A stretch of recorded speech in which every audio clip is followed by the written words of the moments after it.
Hi, good morning students and welcome to chemistry concept. બાળકો ગયા લેક્ચરમાં આપણે acid base concept Robert Boyle અને આર્હેનિયસ કન્સેપ્ટ પૂરો કર્યો. આર્હેનિયસની જે મર્યાદાઓ હતી કે H+ નું સ્વતંત્ર અસ્તિત્વ શક્ય નથી. હું ફરીથી આર્હેનિયસ અંકલની ડેફિનેશન રિપીટ કરાવી દઉં છું તમને કે જે આર્હેનિયસ એસિડ બેઝ કન્સેપ્ટ હતો એમાં એવું કહેવામાં આવ્યું હતું કે એસિડ એ સબસ્ટન્સ છે, એસિડ એવો પદાર્થ છે જે પાણીમાં વિયોજન પામીને H+ ઉત્પન્ન કરે ને બેઝ એવો પદાર્થ છે જે પાણીમાં વિયોજન પામીને OH- આપે. ને ગઈકાલે મેં શીખવાડ્યું હતું કે એની મર્યાદા છે કે H+ નું કદ બહુ જ નાનું છે, 10⁻13 સેન્ટીમીટર અને મીટરમાં 10⁻15 મીટર. ને આટલું નાનું એનું એક્ઝિસ્ટન્સ છે એટલે એનો સ્વતંત્ર અસ્તિત્વ શક્ય નથી. બીજી મર્યાદા એવી હતી કે જેમાં હાઇડ્રોજન હોય એ એસિડ ને OH- હોય એ બેઝ એવું આર્હેનિયસે કીધું હતું, પણ ખરેખર BF3 AlCl3 આવા તો ઘણા બધા પદાર્થો એસિડ છે જેમાં હાઇડ્રોજન નથી ને ઢગલો એવા બેઝ છે જેમ કે Na2CO3 એમોનિયા, આ બધા બેઝ છે. શું? 2 થી 3 ફ્રેન્ડ લોબીમાં છે. હા, વેટ. Na2CO3 ને અમોનિયા એ બેઝ છે પણ એમાં શું નથી? OH-. તો આ મર્યાદાઓને દૂર કરવા માટે નવો સિદ્ધાંત છે એસિડ બેઝનો, એ છે બ્રોન્સ્ટેડ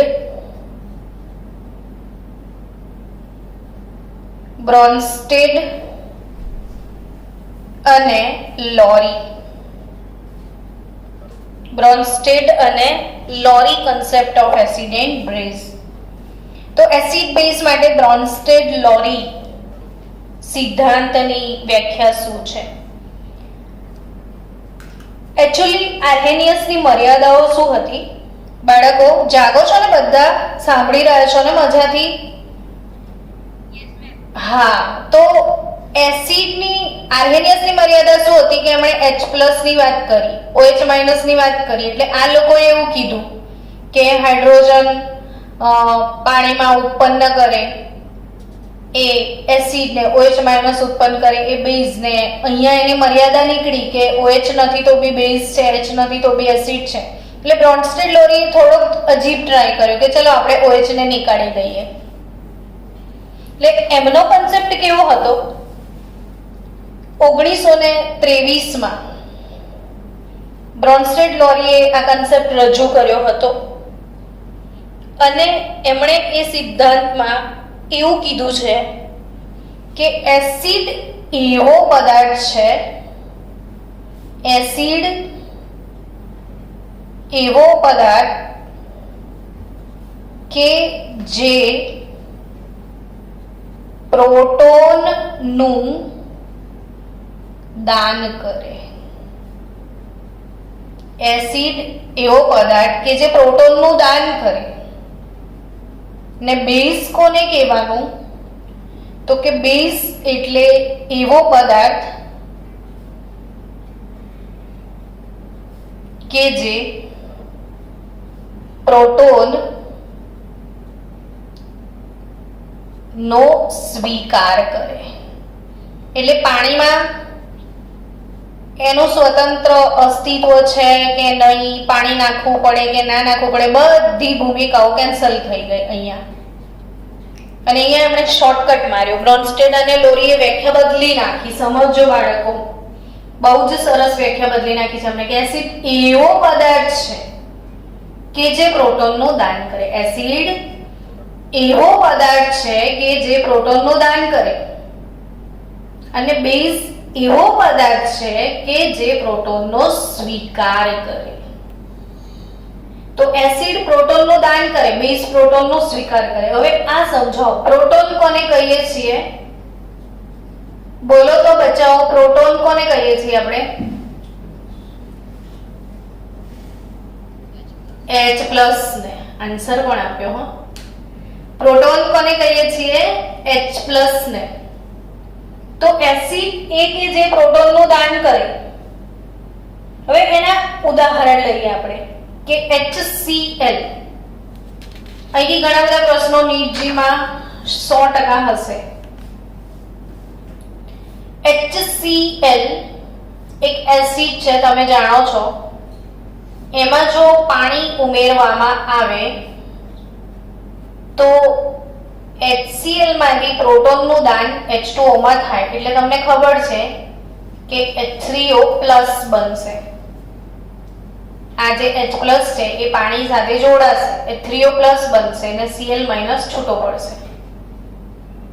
હવે બહુ જ ધ્યાન રાખવાનું છે, સમજો કે આ એસિડ કહેવાય. કેમ? તો કે એણે H+ નું એટલે પ્રોટોનનું દાન કર્યું. તો પછી ક્વેશ્ચન થાય કે પ્રોટોનનો સ્વીકાર કોણે કર્યો? તો કે H+ નો સ્વીકાર કર્યો પાણીએ. એટલે આ શું બન્યો કહેવાય? બેઝ. આ એસિડ પ્રોટોનનું દાન કર્યું, આ સ્વીકાર કર્યો, બેઝ થયો. તો આ શું થયું? તો કે એસિડ HCl માંથી કોણ બન્યું? Cl-. HCl માંથી કોણ બન્યું? Cl-. ધ્યાન આપજો. પ્રોટોનનું દાન કર્યા પછી Cl- બન્યો. એને એસિડનો સંયુગ્મી બેઝ કહેવાય. Conjugate base. Conjugate base. Conjugate base શબ્દ છે, ગુજરાતી શબ્દ છે, સંયુગ્મી બેઝ. અને બેઝ કોણ હતો? H2O. તો એમાંથી બન્યો H3O+, જેણે પ્રોટોનનો સ્વીકાર કર્યો. તો આ એનો સંયુગ્મી એસિડ કહેવાય. એસિડ નો સંયુગ્મી બેઝ બને અને બેઝ માંથી સંયુગ્મી એસિડ બને. આની જ વધારે પ્રેક્ટિસ કરવાની જરૂરત છે. જો એમોનિયા લો, NH3 પ્લસ H2O. ચલો, તમારામાંથી કેટલા બાળકો કહેશે કે આમાં શું બનશે? Anyone in the class, ammonia plus H2O શું બને સ્પીસીસ? H3O+ Al2-. ફરીથી જોરથી.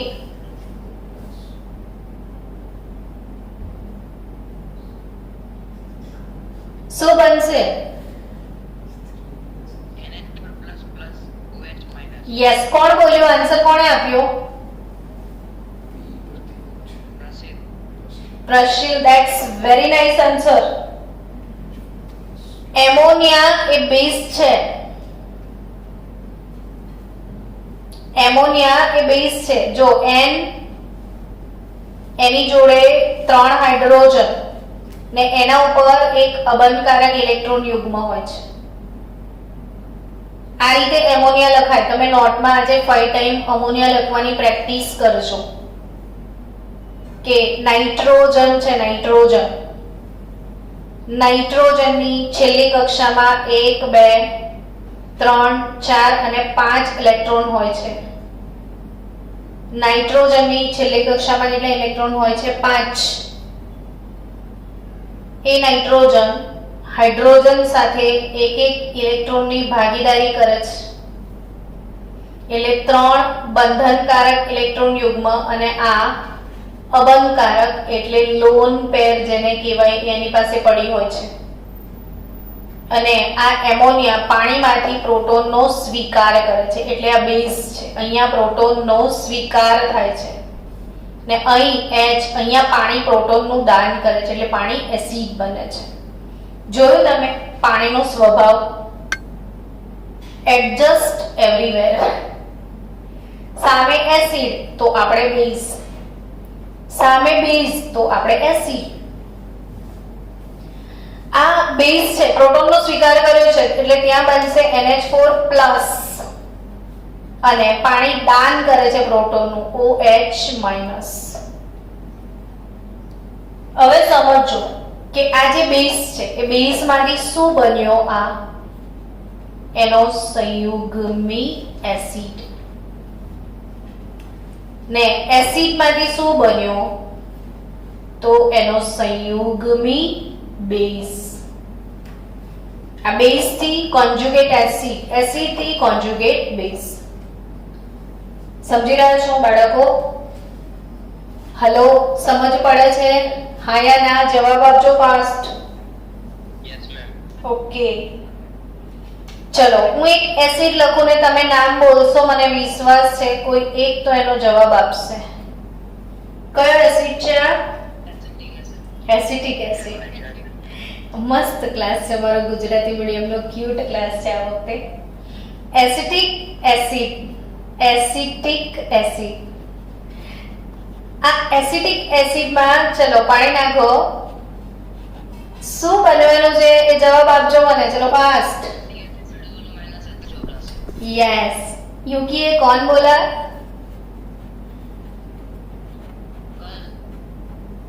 कौन?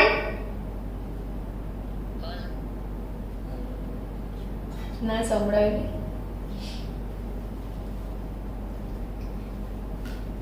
તો એસિટેટ અને H3O+. ચલો હવે મને એમ કહો કે આમાં એસિડ કોણ? આન્સર આપજો. અહીંયા લખ્યું છે એસિડ એટલે આ એસિડ છે તો આ શું બને? બેઝ. તો એસિડ પ્રોટોનનું દાન કર્યું છે એ એસિડમાંથી શું બને? એનો કોન્જ્યુગેટ બેઝ. એસિડમાંથી કોન્જ્યુગેટ બેઝ, સંયુગ્મી બેઝ, અને બેઝમાંથી એનો સંયુગ્મી એસિડ બન્યો CH3COOH. ચલો હવે થોડુંક ટફ લઈએ. કેટલા લોકો આન્સર આપે છે જોઈએ. CO3-2 plus H2O. આન્સર મી શું બનશે?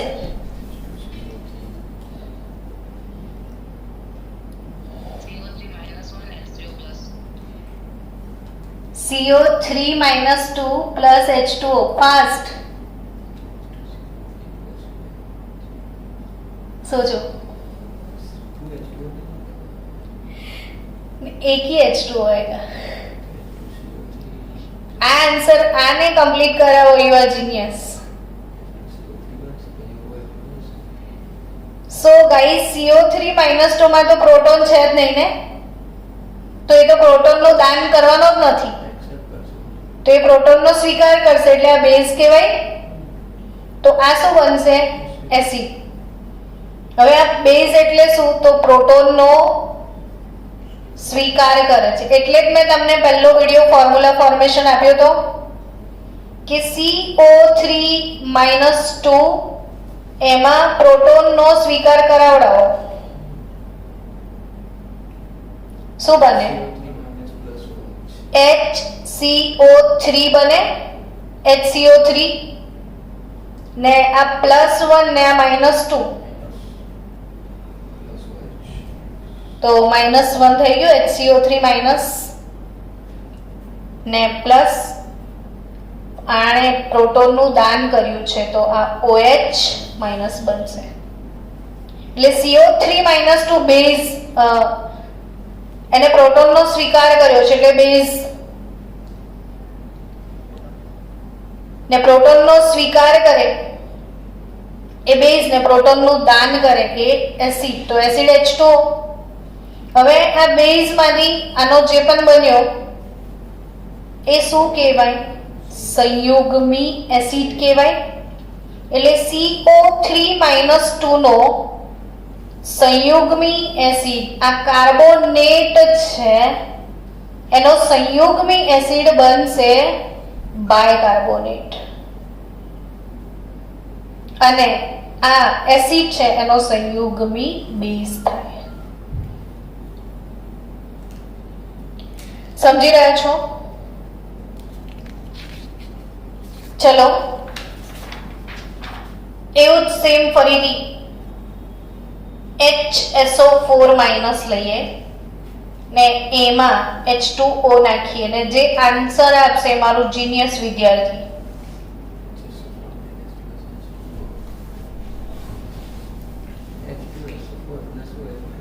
બંને પોસિબિલિટી છે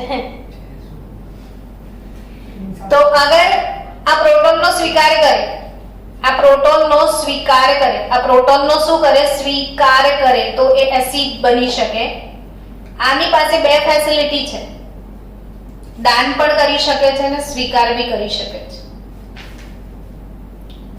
એટલે HSO4- સમજો બાળકો HSO4- એક્ઝામમાં આવો ક્વેશ્ચન આવે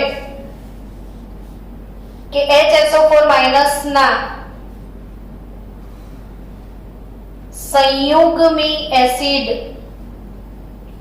અને સંયુગ્મી બેઝ લખો આવો પ્રશ્ન આવશે HSO4- નો એસિડ પણ પૂછે બેઝ પણ પૂછે તમને માની લો કે તમારે એનો સંયુગ્મી એસિડ લખવો છે સમજો આપણે સમય આપીશું HSO4- નો તમારે શું લખવો છે સંયુગ્મી એસિડ લખવો છે જો સંયુગ્મી એસિડ કોને હોય બેઝ ને હોય જો આનો તમારે એસિડ જોઈતો હોય તો આ પોતે બેઝ હોય શું સમજવાનું છે ફરી એકવાર સમજાવું છું ધ્યાન આપજો HSO4- નો સંયુગ્મી એસિડ ને સંયુગ્મી બેઝ બંને લખવાનો પ્રશ્ન પૂછાયો છે હવે તમારે એનો લખવાનો છે સંયુગ્મી એસિડ તો સમજો કે આનો એસિડ લખવાનો છે તો આ તો બેઝ છે બેઝ કોને કહેવાય તો જે પ્રોટોનનો સ્વીકાર કરે બેઝ કોને કહેવાય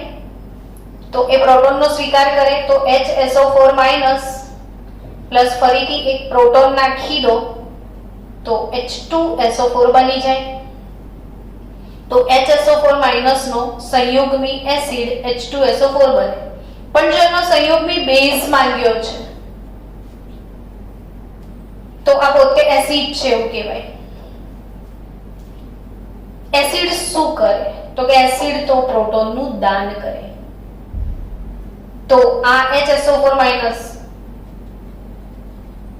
ફરી એક પ્રોટોનનું દાન કરી દે તો SO4- 2 બની જશે ને H+ છૂટો પડી જશે એટલે અહીં આવશે SO4- 2 તો આ એક બહુ જ અગત્યની વાત થઈ કોમ્પિટિટિવ લેવલ માટે કે બાયસલ્ફેટ આયન છે એનો સંયુગ્મી એસિડ કે તો H2SO4 ને એનો સંયુગ્મી બેઝ કે તો SO4- 2 એટલે આ પાર્ટી જે છે HSO4- એ બંને રીતે કામ કરી શકે એક્સેપ્ટ પણ કરી શકે લૂઝ બી કરે હવે જો એ H+ નો સ્વીકાર કરે તો H2SO4 OH- તમને મળશે પણ એ જ HSO4- પાણીમાં દાન પણ કરી શકે છે જો દાન કરી દેશે તો H3O+ ને SO4- 2 તમને મળશે એટલે અમુક સ્પીસીસ એવા હોય છે કે જે સ્વીકાર પણ કરી શકે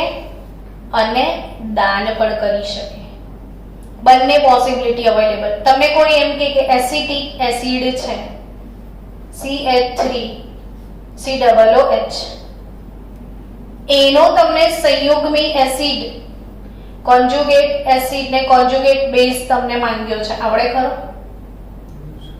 CH3COOH યસ આનો કોન્જુગેટ એસિડ માંગ્યો છે ને તમારે કેવી રીતે વિચારવાનું એક્ઝામમાં તો કદી ભૂલ નહીં પડે કે આનો તમને શું માંગ્યો છે સંયુગ્મી એસિડ તો એનો મતલબ આ પોતે શું થયો બેઝ થયો અગર એ પોતે બેઝ થાય તો બેઝનું ટેન્ડન્સી શું હોય તો બેઝ શું કરે H+ નો સ્વીકાર કરે બેઝ કોને કહેવાય હવે આ સ્વીકાર કરે તો CH3COOH2+ બનશે પોસિબલ છે આમાં ઓક્સિજન છે ને CH3C=OOH આવી રીતે એસિટિક એસિડ લખાય રિયાલિટીમાં CH3 આ COOH છે એ આ રીતે લખાય ને એમાં ઓક્સિજન પર લોન પેર હોય છે આવી રીતે હા, એટલે H+ હોય તો ઓક્સિજન અહીંથી દાન કરી શકે છે. એટલે એસિટિક એસિડમાં 2 હાઇડ્રોજન આવી શકે છે. એટલે એસિટિક એસિડ આ પોતે સંયુગ્મી એસિડ છે. અરે, એસિટિક એસિડનો સંયુગ્મી એસિડ માંગ્યો છે. એસિડ માંગ્યો છે તો પોતે શું હોય? બેઝ. બેઝ કોને કહેવાય? જે પ્રોટોનનો સ્વીકાર કરે. હવે આનું શું માંગ્યું છે? સંયુગ્મી બેઝ. મતલબ એ શું છે? પોતે એસિડ એસિડ હોય તો શું કરે? પ્રોટોનનું દાન કરે. તો CH3 COO-. આ એક બહુ ઇમ્પોર્ટન્ટ વાત છે જે જનરલી કોઈ શીખવાડતું નથી અને આવો ક્વેશ્ચન આવી શકે છે. સમજવા જેવી વાત છે. એવા જ ઘણા બધા આયનો માટે સંયુગ્મી એસિડ સંયુગ્મી બેઝ તમને માંગશે, જેમ કે H2PO4 dihydrogen phosphate ion. 2 hydrogen ને ફોસ્ફેટ, શું નામ થાય? Dihydrogen phosphate ion. હવે એનો શું માંગ્યો હોય તમને? કોન્જુગેટ એસિડ ને શું માંગ્યો છે? Conjugate base. સંયુગ્મી એસિડ ને સંયુગ્મી બેઝ. શું વિચારવાનું બોલો આપણે? એસિડ માંગ્યો છે તો એ બેઝ છે. તો બેઝ શું કરે? H એક્સેપ્ટ કરે. તો શું બને? H3PO4. હવે અહીંયા શું માંગ્યું છે? બેઝ. તો પાર્ટી શું છે? એસિડ. એસિડ શું કરે? પ્રોટોનનું દાન કરે. બેઝ શું કરે? પ્રોટોનનો સ્વીકાર કરે. આવી રીતે જ વિચારવાનું એટલે ઈઝીલી આવડી જાય કે બેઝ માંગ્યો છે તો એ એસિડ. એસિડ પ્રોટોનનું દાન કરે તો હજી એક H જતો રહે તો HPO4-2 થઈ જશે. બાળકો આ સમજો વાત. PO4-3 છે, -3 વીજભાર ને તમે H+ ઉમેરો છો તો કેવી રીતે ઉમેરવાનું એ શીખવા જેવું છે. HPO4 થયું તો આના પર વીજભાર શું લખાય? તો કે આના પર -3 છે, આના પર +1 છે, તો કુલ હિસાબ કિતાબ -2 થાય. હવે આમાં તમે H+ ઉમેરો છો તો HH2PO4 થયો ને, તો -2 + 1 -1 થાય. તો આ હાઇડ્રોજન ઉમેરવો ને કાઢવો એ વીજભાર બેલેન્સ કરતા આવડવું જોઈએ. નામ લખવાનું કામ બી કેટલું ઈઝી છે. PO4 એટલે ફોસ્ફેટ, ડાયહાઇડ્રોજન ફોસ્ફેટ કહેવાય, ડાયહાઇડ્રોજન ફોસ્ફેટ. અને આવું હોય HPO4-2 તો હાઇડ્રોજન ફોસ્ફેટ, હાઇડ્રોજન ફોસ્ફેટ. ચલો બાળકો, તો તમને બ્રોન્સ્ટેડ-લોરી કન્સેપ્ટ સમજમાં આવ્યું હશે જ કે શું કીધું છે બ્રોન્સ્ટેડે 1923 કે એસિડ એવો પદાર્થ છે કે જે પ્રોટોનનું દાન કરે છે અને બેઝ એવો પદાર્થ છે કે જે પ્રોટોનનો સ્વીકાર કરે છે. એટલે બ્રોન્સ્ટેડ અને લોરી સિદ્ધાંત શું સમજાવે છે? પ્રોટોનની હેરાફેરી. પ્રોટોનની હેરાફેરીનો સિદ્ધાંત પ્રોટોન એક્સચેન્જ સિદ્ધાંત છે. Proton exchange principle, H+ exchange principle પ્રોટોનની હેરાફેરી બતાવે છે. તો આ જ બ્રોન્સ્ટેડ અને લોરી સંયુગ્મી એસિડ સંયુગ્મી બેઝ કન્સેપ્ટ ક્લિયર થઈ ગયો છે. ચલો આપણે કાર્બોનેટ માટે હજી એક ટ્રાય કરીએ. CO3-2 નો કોન્જુગેટ એસિડ શું છે ને એનો કોન્જુગેટ બેઝ શું છે એ સમજીએ. જો CO3-2 conjugate acid conjugate base. હવે આ CO3 કોન્જુગેટ એસિડ માંગ્યો છે તો પોતે શું ગણવાનું? બેઝ. બેઝ થી એસિડમાં જવાય. બેઝ શું કરે? પ્રોટોનનો સ્વીકાર કરે. તો આને H+ આપી દો તો H+ અને CO3-2 જોડો તો શું થાય? HCO3 વીજભાર -2 + 1 -1 થયો. અચ્છા, બેઝ નો એસિડ માંગ્યો છે બેઝ માટે શું માંગ્યો છે? એસિડ માંગ્યો છે. તો શું થશે? બેઝ નો એસિડ માંગો તો આનો કોન્જ્યુગેટ બેઝ માંગ્યો છે, સોરી, તો આ પોતે શું થયો? એસિડ થયો. એસિડ શું કરે? H+ નું દાન કરે. તો આ CO3 - 2 માં H છે ખરો? તો આનો કોન્જ્યુગેટ બેઝ પોસિબલ નથી. આમાં છે જ નહીં ભાઈ પ્રોટોન, તો દાન ક્યાંથી કરશે? એટલે CO3 - 2 ને ફક્ત કોન્જ્યુગેટ એસિડ હશે, એનો કોન્જ્યુગેટ બેઝ શક્ય નથી. દરેકને કોન્જ્યુગેટ એસિડ બેઝ શક્ય હોતા નથી. ચલો બાળકો, તો બ્રોન્સ્ટેડ અને લોરી કન્સેપ્ટ તમને મનમાં થતું હશે કેટલો મસ્ત એસિડ બેઝ સિદ્ધાંત છે, તો એને ખામીઓ છે. તો હા, એની મર્યાદા શું છે જુઓ. અલ્ટિમેટલી તો ફરીથી પ્રોટોનની હેરફેર જ આવી ને, એટલે ફરીથી ક્વેશ્ચન તો એ જ ઊભો રહ્યો. અહીંયા સાબિત થઈ ગયું કે એમોનિયા બેઝ છે.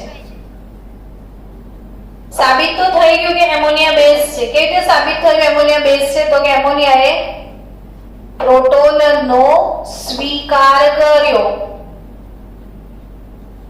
આર્હેનિયસમાં સાબિત નતું થતું એમોનિયા બેઝ છે, કારણ કે આર્હેનિયસે તો એવું કીધું જેની જોડે OH હોય એ બેઝ. એમોનિયા જોડે OH નથી તો બેઝ નથી. પણ આમાં એમોનિયા શું કરે છે? પ્રોટોનનો સ્વીકાર કરે છે, એટલે સાબિત થઈ ગયું કે એમોનિયા બેઝ છે. પણ હજી બી એક વસ્તુ સાબિત નથી થતી. BF3 અને AlCl3 આમાં પ્રોટોન નથી, H+ નથી. તો દાન કેવી રીતે કરે? તો આ એસિડ કેવી રીતે કહેવાય? છતાં બી આ લોકો એસિડ છે. બાળકો, બ્રોન્સ્ટેડ અને લોરીની મર્યાદા સમજો કે જે H+ નું દાન કરે એ એસિડ, તો આમાં H+ નથી. દાન ક્યાંથી કરશે? છતાં પણ આ બે એસિડ છે. તો હવે આ સિદ્ધાંતની પણ મર્યાદા આવે છે, બ્રોન્સ્ટેડ ને લોરીની, ને આ સિદ્ધાંતની મર્યાદા પણ આપણે સમજાવી નથી શકતા. તો એની સમજણની મર્યાદાને, મતલબ આ સિદ્ધાંત પણ એસિડ બેઝને પૂરેપૂરો નથી સમજાવી શકતો. કંઈક તો મર્યાદા છે જ. તો એ મર્યાદાઓ દૂર કરવા માટે એના પછીનો સિદ્ધાંત કાલે આપણે આવશે જે સમજીશું, અને એ સિદ્ધાંત છે લુઈસ એસિડ બેઝ સિદ્ધાંત. લુઈસ એસિડ બેઝ સિદ્ધાંત. તો આ સિદ્ધાંતમાં ઘણી બધી મર્યાદાઓ છે, જેમ કે CO2 જે છે, કાર્બન ડાયોક્સાઇડ, સલ્ફર ડાયોક્સાઇડ, આ બધા એસિડિક સ્વભાવ બતાવે છે. પણ એમાં પ્રોટોન નથી. મેગ્નેશિયમનો ઓક્સાઇડ બેઝિક છે, કેલ્શિયમનો ઓક્સાઇડ બેઝિક છે. તો એ પ્રોટોન એક્સેપ્ટ નથી કરતા, પ્રોટોન ડોનેટ બી નહીં કરી રહ્યા, તો પણ આ એસિડ છે, આ બેઝ છે. તો આ બધું એ સમજાવી નહીં શકે લોરી બ્રોન્સ્ટેડ સિદ્ધાંત. એટલે એના પછીનો નેક્સ્ટ સિદ્ધાંત છે લુઈસ એસિડ બેઝ સિદ્ધાંત. તો થોડુંક તમને હોમવર્ક આપું છું આજે. હોમવર્ક કરીને મને મોકલજો કે HF, HCl, H2SO4 ને HCO3 માઇનસ એમના કોન્જ્યુગેટ બેઝ લખીને મોકલજો, અને સમજાવો કે શા માટે તેઓ બ્રોન્સ્ટેડ એસિડ કહેવાય. શા માટે તેઓ બ્રોન્સ્ટેડ એસિડ કહેવાય એ ક્વેશ્ચન છે. અને એમના શું લખીને મોકલજો મને કોન્જ્યુગેટ બેઝ. અને NH2 માઇનસ એમિડો આયન કહેવાય. NH2 માઇનસ એમોનિયા ને CH3COO માઇનસ ના કોન્જ્યુગેટ એસિડ લખીને મોકલજો.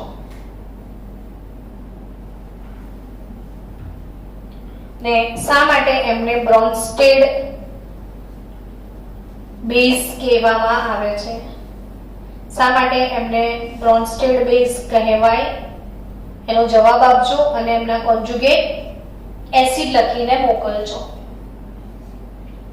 અને ત્રીજું હોમવર્ક છે તમારું, ત્રીજા એવા સ્પીસીસ છે જેમના એસિડ ને બેઝ બંને લખીને મોકલજો. H2O, એમોનિયા,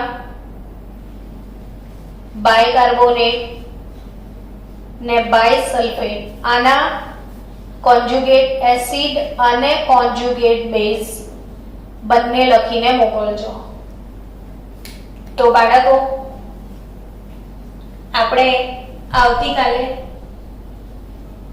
નેક્સ્ટ કન્સેપ્ટ છે લુઈસ નો અપ્રોચ એ શીખીશું ને પછી થિયરીમાં આગળ વધીશું.